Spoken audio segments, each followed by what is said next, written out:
akan menulis sebuah pengakuan. Pengakuan pertama dan terakhir kalinya. Sangat berat menulis pengakuan semacam ini.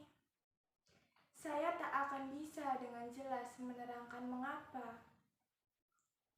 Saat ini, kenangan-kenangan itu sangat menguasai diri saya. Saya jadi lemas karenanya. Perasaan semacam inilah yang mendorong saya untuk menulis sebuah pengakuan. Pagi tadi, saya melihat pohon kemuning.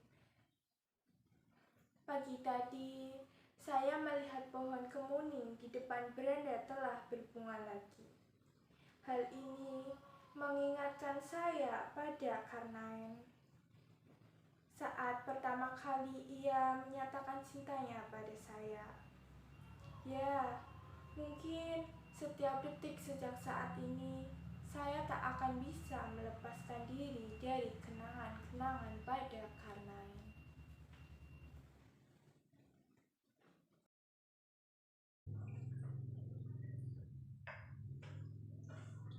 Sekarang, umur saya 53 tahun. Dahulu, saat pertama saya bertemu Karnaen, umur saya masih 17 tahun. Masih senang memakai rok dan dolanan dengan anak-anak gadis lainnya. Dan Karnaen, bagaimana saya memberi gambaran tentang dirinya? Ia sangat luar biasa, seorang pemuda yang bebas, yang penuh kegembiraan dalam hidupnya. Alisnya tebal, rambutnya sangat hitam, panjangnya sebahu, badannya tegak. Ia tidak terlalu tinggi dan juga tidak terlalu rendah. Ia selalu tersenyum. Apabila tertawa, suaranya keras sekali. Ia selalu diterima oleh siapapun. Suatu hari, seorang teman saya berkata, Karnaen pernah bilang padanya bahwa dia tertarik pada saya. Mendengar hal itu, saya jadi malu dan teman-teman mulai menjodoh-jodohkan saya dengan Karnaen. Saya gugup, saya malu sekali. Saya membantah dan menolak untuk dijodoh-jodohkan. Namun, teman saya tak mau berhenti. Sejak saat itu, saya selalu menjauhi Karnaen. Saya tidak marah padanya.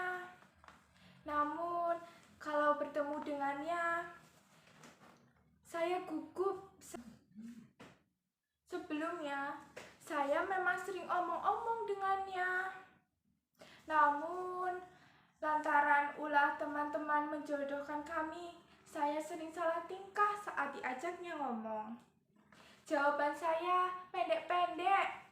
Iya, tidak, entahlah. Karnaen mengira saya tidak senang dengannya. Lama-lama, Karnaen mulai jengkel dengan sikap saya itu. Ia pun tidak memperhatikan saya lagi, tidak mendekati saya lagi. Ia bercanda dengan gadis-gadis lainnya, terutama si Endang. Semua tahu bahwa ia menaruh simpati pada Karnaen.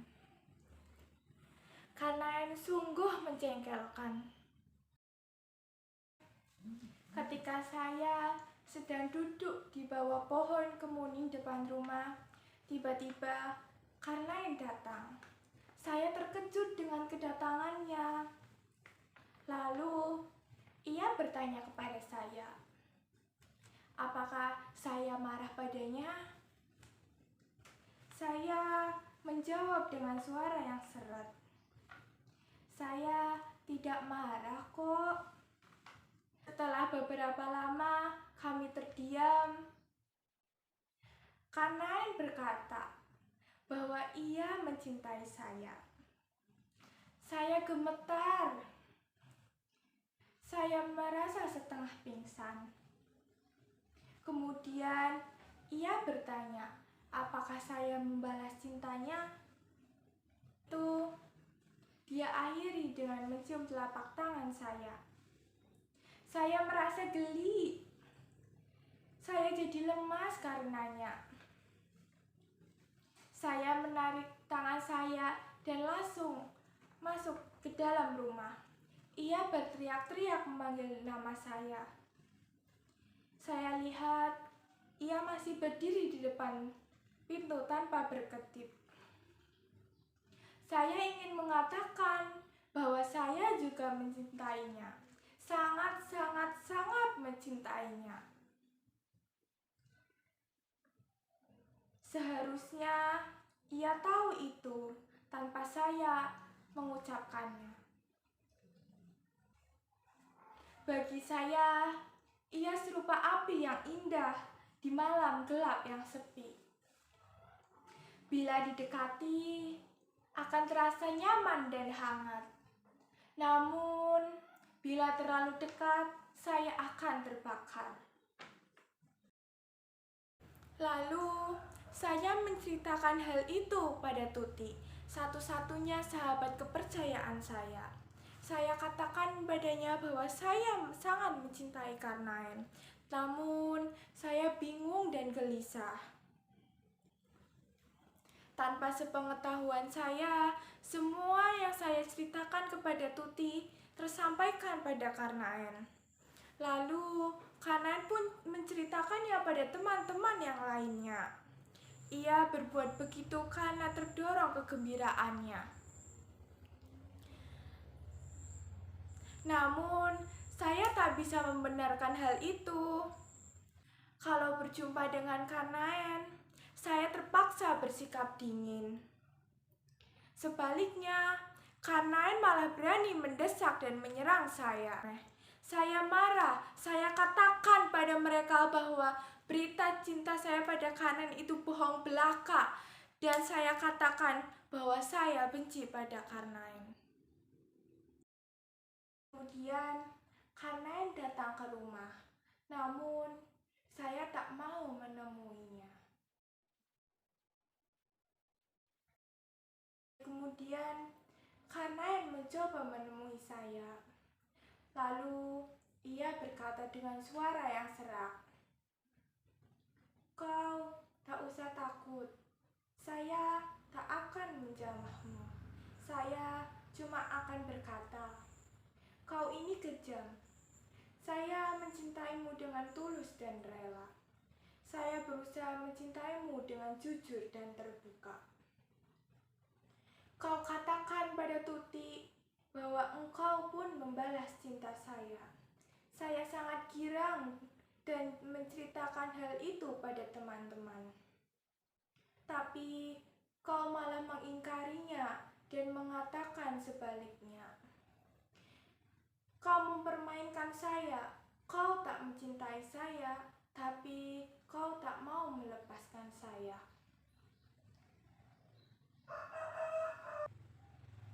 Saya tak bisa memaafkan kau lagi.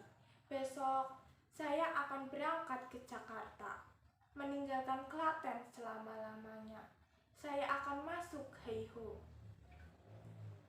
Barangkali kita tak akan berjumpa lagi. Saya tak akan mungkin melupakanmu, tapi saya tak bisa memaafkanmu. Bagi saya, engkau seperti racun dalam darah. Namun, untuk terakhir kalinya, akan saya katakan, saya akan tetap mencintaimu. Saya mencintainya, sangat mencintainya. Saya tak bisa melupakan Karnaen. Tapi ia telah menyumpahkan cinta yang ikhlas dan suci. Saya pun dalam hati telah menyumpahkan cinta dan kesetiaan untuknya. Saya akan menantinya, terus menantinya. Lalu datanglah kabar bahwa Kanain telah gugur di Burma.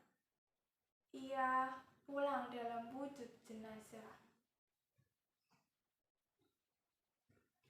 Tapi saya akan tetap menjadi miliknya. Apakah ia pulang dalam keadaan sehat, cacat, ataupun mati? Ia tetap kekasih saya. Dan sebagaimana bumi yang hanya mengenal satu matahari, hati saya pun hanya mengenal satu kekasih.